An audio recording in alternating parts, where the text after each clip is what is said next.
What's up, guys? So welcome back. We are doing day one of the minimal spend grocery challenge. It's not really a challenge. I just need to use everything up in my house. And today we're actually going to finish a few things, which is awesome. We are going to be making crunchy tacos with chicken.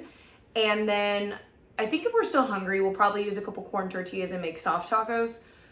I just have some stuff that I'm going to use. And I'm actually going to be making an Instant Pot salsa.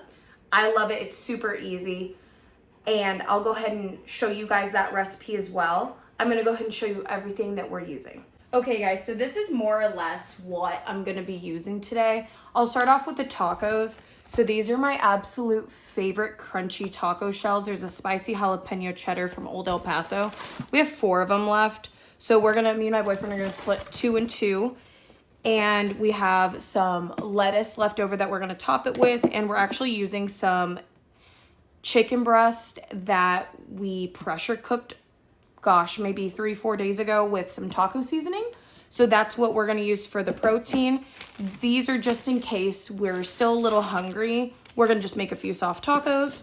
And I actually have homemade beans. They're refried beans. I absolutely love them. I'll have to make a recipe video for you guys soon on them. They're to die for. And this avocado is ready to go. I'm going to be surprised if it's actually not brown, but we'll see when we open it. We're going to top with a little bit of tomatoes, of course some cheese, because cheese, and then a little bit of red onion as well. And I'm actually going to be using pretty much almost a whole red onion for the salsa.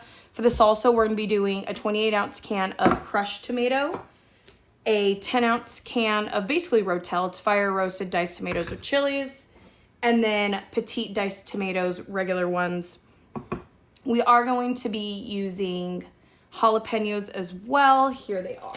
So we're going to be using some jalapenos in that because I like my salsa a bit spicy. Olive oil, a little bit of the chicken bone broth that I homemade, and minced garlic and olive oil. I don't know if I said olive oil. So we're going to go ahead and get into making that salsa in the Instant Pot. Hey guys, so we're going to make some Instant Pot salsa. We're just going to drizzle a little bit of oil into the bottom. You can do any type of oil. I'm using this avocado oil from Costco. So after your oil is heated up, you're going to go ahead and add your whole red onion, and I did 4 jalapeno peppers because I really like jalapeno. I like my salsa spicy. You're going to sear them until they're pretty soft. After your onion and jalapeno have softened, you're going to add some minced garlic. I'm just adding a couple spoonfuls, honestly. I don't really measure my garlic. Alrighty. 3 spoonfuls of about that much. And you're going to go ahead and saute that as well. You add it in after the jalapeno and the onion just so it doesn't burn. As well as your lime juice or lemon juice. I have lime juice, so that's what we're using. And honestly, I did like 1/8 of a cup. I'm not sure how many tablespoons that is off the top of my noggin, but I did about 1/8 of a cup. Now we're gonna go ahead and add about a 1/4 cup of white vinegar.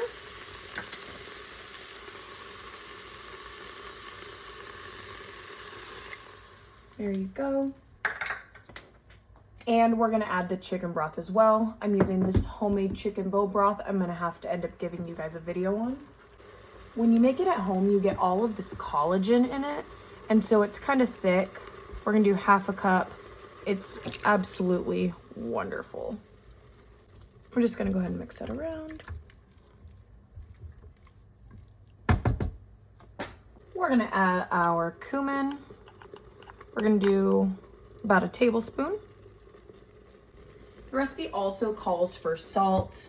It calls for 1.5 teaspoons, but honestly, I don't measure salt. I'm just gonna do it like that.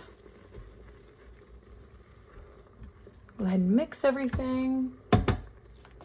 And we're gonna go ahead and add the crushed tomatoes, the 28 ounces.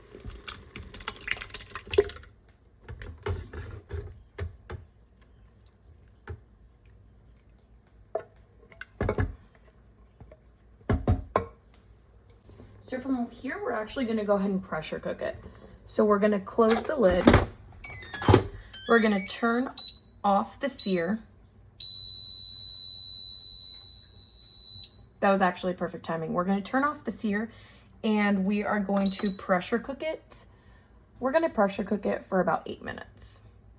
So go ahead and let it pressure cook for 8 minutes.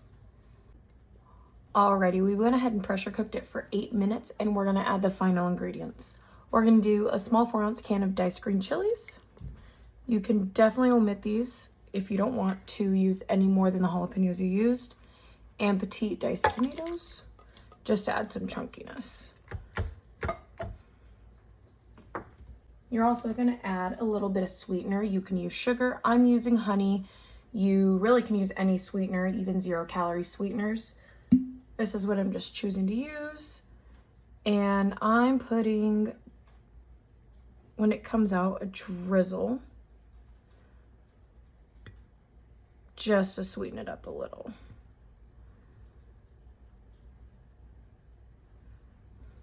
And last but not least, I didn't have fresh cilantro this time, unfortunately, so I'm just gonna use a little bit of dried cilantro. It's better than nothing. Sprinkle a bunch in there. And we're just going to stir it up. I personally let it cool in here, and then I transfer it to a container so it doesn't warp any Tupperware or anything like that. And you're just letting it naturally cool down. Okay, so there's Piglet.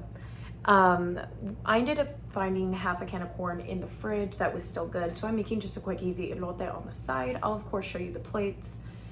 I used up all of the taco shells, all of the homemade refried beans, the can of corn, yes sir, the can of corn, and I used up the green chili can, the diced tomato can, and the crushed tomato can. So I used all those canned goods. I'm using about 3/4 of the chicken. I think I have another Tupperware in there of diced chicken that I meal prepped a few days ago. And I'll show you guys our plates whenever it's done. I hope you guys have an amazing week and stay tuned for the rest of the series. Thanks.